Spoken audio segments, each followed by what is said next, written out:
Okay, so next natin yung napakagandang Soundwave.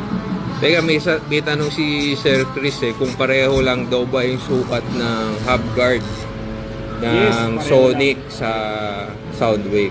Dito sa Soundwave, sa version 2 ng Soundwave, I think siya pareho dito sa lang, Sonic, pareho lang. Pero yung version 1 ng Soundwave natin, Iba yung fitment niya ng hardware. yun yung aluminum dapat. Aluminum dapat Oo. ang pwede.